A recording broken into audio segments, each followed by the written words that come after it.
I feel springy. I've got a spring in my step, except in my feet. Whoa, these heels are sore.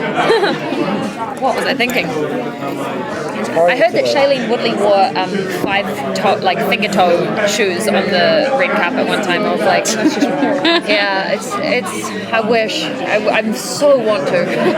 I'm sure you've been asked already, but what was it like being pretty much you in the latest episode?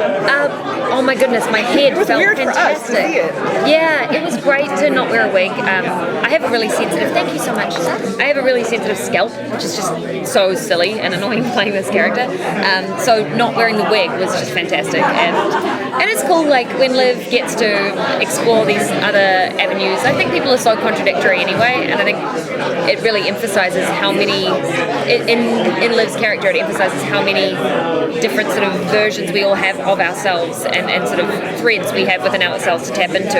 Hers is just done in such an overt way. So I had a lot of fun. Doing that. So what's it like to play a character that has a different personality each week? I feel like I have that in my own life. Like, one week I'm like this zen, sort of like, I'm just going to take each day as it comes, and then the next week I'm completely like ambitious and manic and I've got to do this, and then the next week I'm just feeling like a shell. I think we are like that, and as I say, Liv, it just sort of manifests so clearly,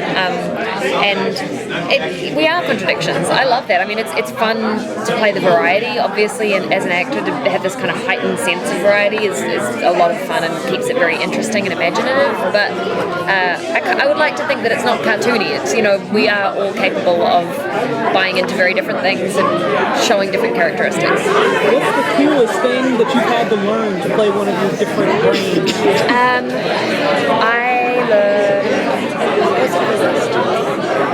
I really enjoyed learning the magic. Learning the magic was wonderful because you never get to see behind the curtain, and they're so specific. And when we're paying this guy to come and teach me, it's like, you have to give me how that card trick works now. Like, this isn't non-negotiable. I had a lot of fun with that, and it's kind of strange though, because I always used to like going to Magic Castle, and now you go with different eyes after you've learned a few tricks, even just like really basic things. You go and you're like skeptical, and is that a fake thumb, and is that, like, it's new, so it's a win-lose. We get to have roommates scenes again coming up, so could you talk about what that's like and how it's been not being roommates? Having we feel like the friends from Friends. We often liken ourselves to that, where their storylines have intersected so wonderfully so many times, and we always have a lot of fun on set creating that, because we have a really good dynamic between, especially the four of us, Ravi, Peyton, but luckily Major and Liv. It's so funny, I always interchange people's names and character names, and I should know better, but we have some really good flatmate kind of vibe stuff coming up, and Liv next episode eats the brain of a stripper because Peyton really asks her to. So she's being a good friend. Some of those moves that Liv has to pull off, she would only do that for a good friend. Which brain was the most fun to play for you?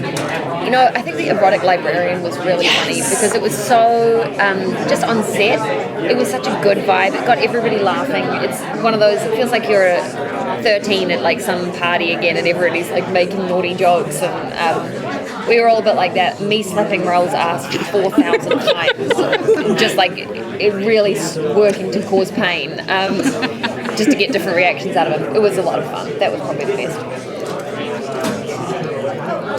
Where do you want the character to go next? What would you love to see that happen to her, either her direction of her life or the next brain you would like her to take? Well, something quite cool happens in a brain fairly soon, where she eats a type A personality, which is what she used to be before she became a zombie. And it's something that I've sort of thought and been saying about Liv for a while, is everybody glorifies this person that she was, and she had the perfect relationship, and she was awfully boring. Like, she just didn't have life yet. She didn't know real struggle and real adversity, and hadn't come up against anything, and so her character wasn't necessarily very built.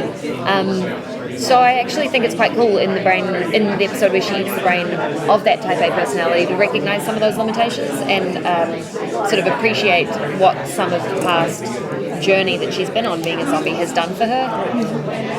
And we get and where that goes next will be interesting too, now that she has a little bit more hindsight about it. Well, we know that the brains are very impactful as soon as she has them, and then obviously there's the next brain down the line and the next, so it becomes almost procedural as you go.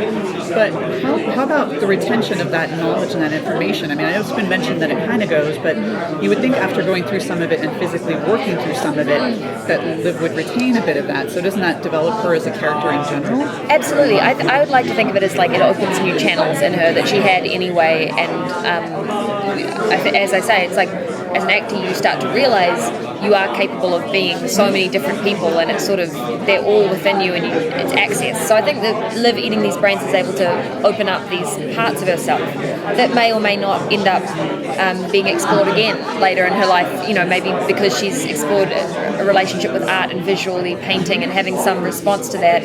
That's something that comes up for her again, but it doesn't impact her like a drug consistently the way it does when she first consumes it. But I guess maybe it's like some weird acid trip or something where she's like then able to like access a whole different part of herself that she didn't know existed, but this high itself has subsided. That's going to be my go-to. On the last episode, Liv figured out that Blake? I'm missing Drake, thank you. Drizzy.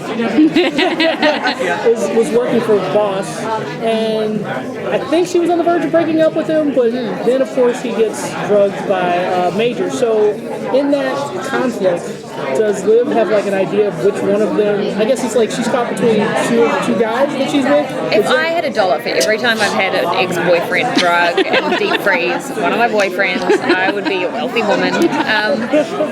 I honestly, it's the worst case scenario. It's terrible. I mean, she's finally kind of opening her mind to being with somebody else and puts herself out there and meets this great guy who is a great guy, and now is finding out like these very dark elements, and she can't make sense of them yet. She doesn't know the ins and outs of why he's doing the things he does, and she's really compromised. And then for her ex-boyfriend to protect her and protect the community is freezing them without her knowing. I mean, it's like it's terrible, and it doesn't come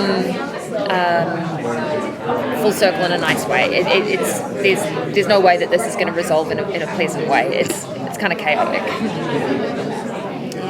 So, what are the brains made out of that you eat, and how do you psych yourself up to eat them? Gelatin and spit bucket mainly. But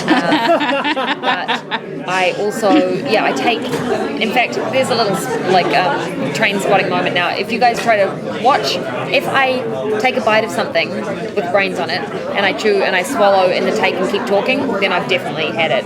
I try to do that as little as possible. I try to take like giant bites and then they'll cut away and I spit.